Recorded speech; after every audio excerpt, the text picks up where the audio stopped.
Today, we'll explore nearest neighbor classifiers. Let's dive into how they work and their applications in machine learning. We'll delve into nearest neighbor classifiers by first understanding their basics, including how they operate and the key terminology involved. Next, we'll address the issues that arise when measuring similarity via distances. This is crucial for effective classification. We'll then explore the expressiveness of the nearest neighbor approach, considering its ability to adapt to various data distributions. We'll also look at practical implementation using Python, which will give us a hands-on perspective.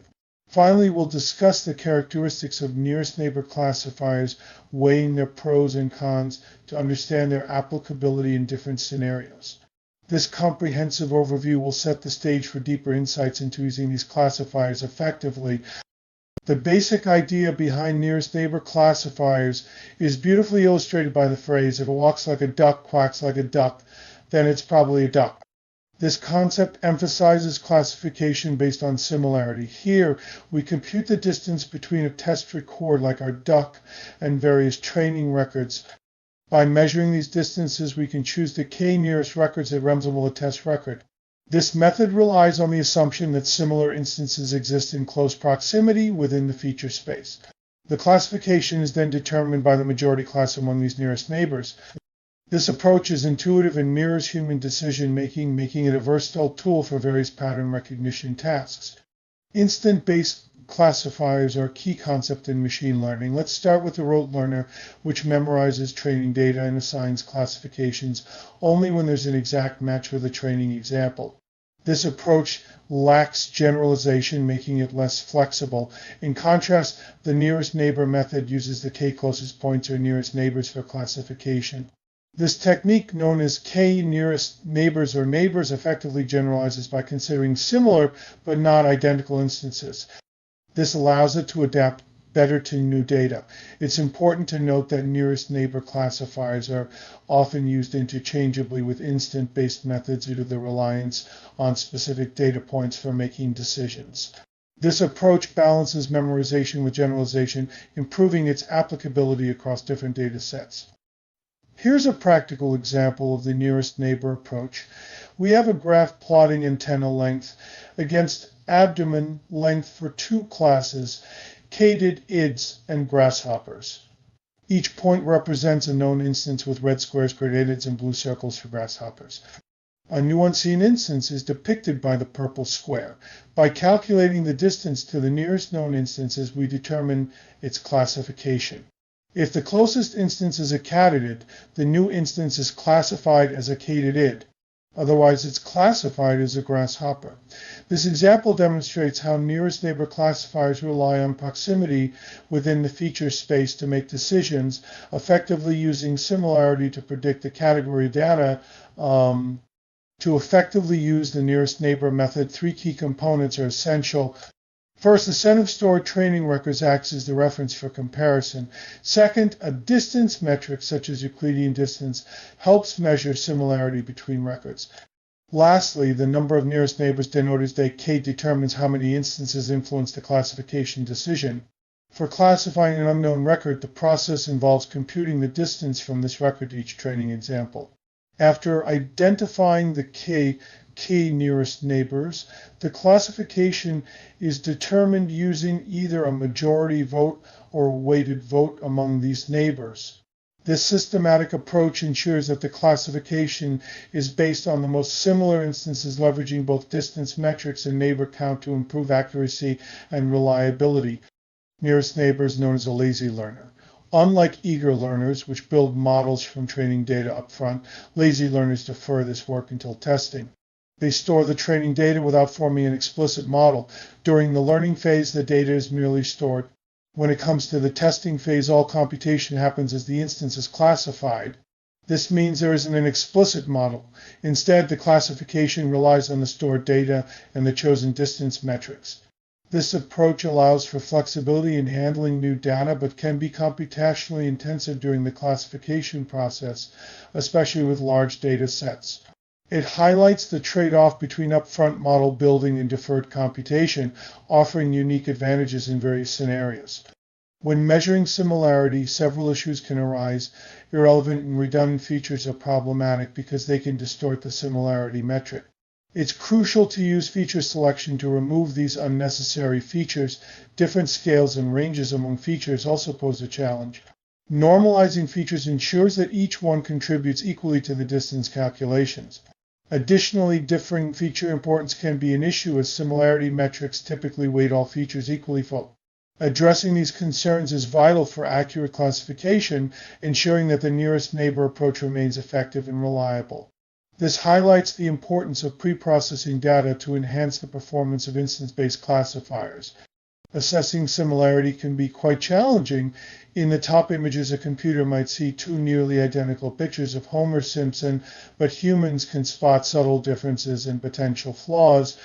This highlights how computers often rely on pixel-by-pixel comparison, missing context and nuance that humans easily perceive.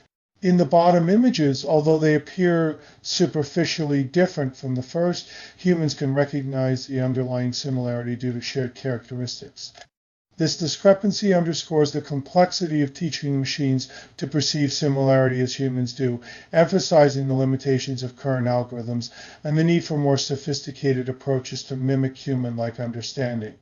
Let's examine the issue of different scales in data. We have two individuals, John and Rachel, described by age, income, and number of credit cards.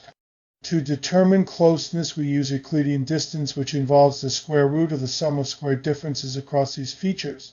The calculation for John and Rachel shows that income can dominate the distance metric due to its larger scale compared to age and credit cards. This leads to a skewed sense of similarity that doesn't fairly represent all features. To address this, it's essential to rescale features to a uniform range. By normalizing the data, each feature contributes equally to distance calculation, ensuring a more balanced and accurate assessment of similarity. This step is crucial in improving the performance of nearest neighbor classifiers. Let's explore the impact of different scales on nearest neighbor classification. In the left graph, the x-axis is measured in centimeters and the y-axis in dollars. Here, the nearest neighbor to the pink instance is a red square. In the right graph, the x-axis is measured in millimeters, altering the scale, which changes the nearest neighbor to a blue circle. This shift demonstrates how scale differences can affect classification outcomes. To mitigate this, we use Z normalization. This technique adjusts feature values to have a mean of 0 and a standard deviation of 1 using the formula x frac x text x. Normalizing ensures all features contribute equally, improving accuracy in distance-based methods. When dealing with irrelevant features, classification can become difficult. Imagine each example has 20 attributes, but only 2 are relevant. Even if 2 examples share identical values for these relevant attributes, they might still appear distant in a 20-dimensional space. To mitigate irrelevant features, several strategies can be employed. Increasing the number of training instances makes it harder for relevant features to obscure patterns. Consulting experts can help identify and remove unnecessary features. Statistical tests can be used to prune irrelevant features effectively. Additionally, searching for optimal feature subsets, as discussed in the data module, can enhance model performance by focusing on the most informative attributes. These techniques collectively help in refining the data set, ensuring that the nearest neighbor method remains effective and efficient. Let's review the expressiveness of different models with a focus on decision trees and linear models. In the graph, we see 2 models applied to a data set, a decision tree, DT, with 2 splits creating 3 leaves, and a linear model represented by a diagonal line. The decision tree makes only 1 error, while the linear model makes 3 errors. This comparison highlights how decision trees can capture nonlinear boundaries more effectively than linear models in certain cases. The ability of decision trees to split data multiple times allows them to adapt better to complex patterns, showcasing their expressiveness in classification tasks. This adaptability makes decision trees a powerful tool for handling diverse data sets with varying structures. The expressiveness of the one nearest neighbor, one NEM model is illustrated by its ability to achieve 0 errors in this data set. The decision boundary, shown as a line, appears only where class differences exist on each side. This boundary is defined by points equidistant from the nearest circle and plus sign, effectively separating the classes. The flexibility of 1N allows it to adapt to complex patterns by considering the proximity of individual data points. This capability makes it highly effective for data sets where class boundaries are irregular or nonlinear, showcasing its strength in handling diverse classification tasks. By focusing on the immediate neighborhood, 1N can provide precise and accurate classifications. In the context of one nearest neighbor, 1N, we observe the expressiveness through a Voronoi diagram. The orange line delineates boundaries where class labels differ on each side. These boundaries are implicit, formed naturally as points are classified based on proximity to the nearest neighbor. While these boundaries are not explicitly constructed, they can be pre-computed with effort. However, this process becomes more complex if k is greater than 1, as the decision boundaries must account for multiple nearest neighbors. This visualization highlights how 1N dynamically adapts to data distributions, creating precise regions around each example. The Voronoi diagram effectively illustrates the model's ability to classify based on local information, emphasizing its adaptability and precision in defining class boundaries. Using K1 and nearest neighbor classifiers enhances robustness by mitigating the impact of noise. When classifying with a single nearest neighbor, k equals 1, a single outlier can unduly influence the result. By increasing k to 3, as shown on the right, the decision is based on multiple neighbors, reducing the effect of any one bad point. Voting is a common scheme for combining decisions from k neighbors, but you can also weight votes by the inverse square of distance. This means closer neighbors have a greater influence on the classification decision. This approach ensures that the classifier is not only more resilient to noise, but also more accurate as it considers a broader context around the instance being classified. This flexibility makes KNN a powerful tool in handling real-world data with inherent variability. In this scenario, we're estimating class probabilities for a new point marked in blue. The surrounding data points are categorized into 3 classes: government, green, science, red, and arts, white. Within the defined boundary, there are 6 points, 5 green and 1 red. To find the probability of the new point belonging to the science class, we look at the proportion of science points within this boundary. Since there is only 1 red point among the 6, the probability that the new point is classified as science is frac 1/6. This method of estimating class probabilities illustrates how the distribution of nearby points influences classification, providing a probabilistic approach to understanding the likelihood of different class memberships.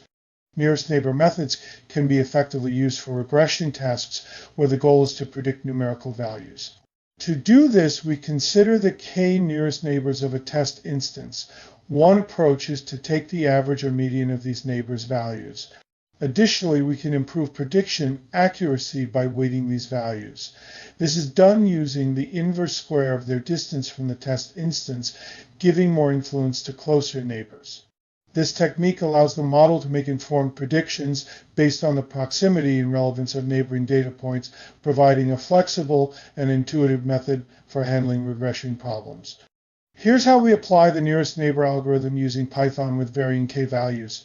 First, we import the necessary libraries, kneighbors classifier from sklarn.neighbors and matplotlib.pyplot for plotting. We define a list of neighbor counts, num neighbors, and create empty lists for training and testing accuracy.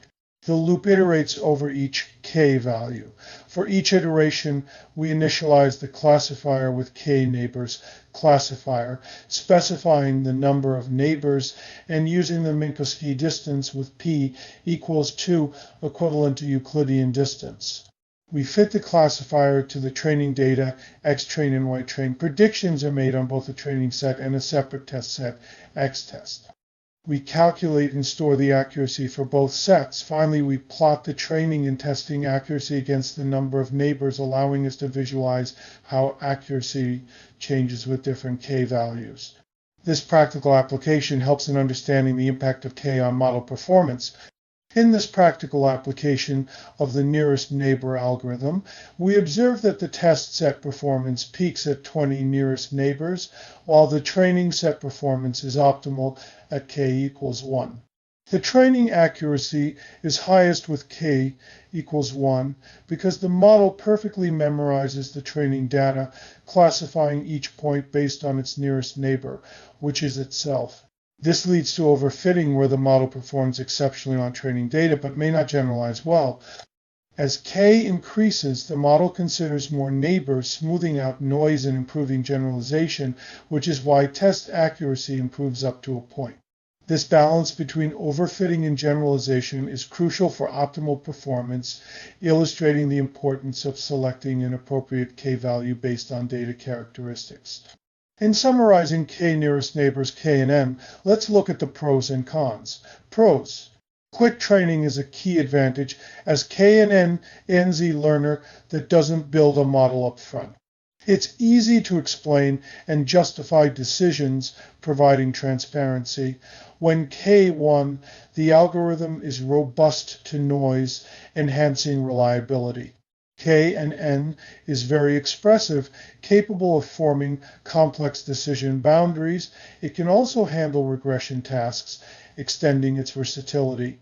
Cons. Evaluation time can be relatively long since all data points are considered during prediction. It requires storing all training examples, which can be memory intensive. Without a model, it lacks high-level insights into the data. The method is sensitive to irrelevant and redundant features, necessitating careful feature selection. Crafting an effective distance metric is crucial for accuracy. These points highlight K and N's strengths in adaptability and simplicity balanced by challenges in efficiency and sensitivity. This understanding guides its effective application in diverse scenarios.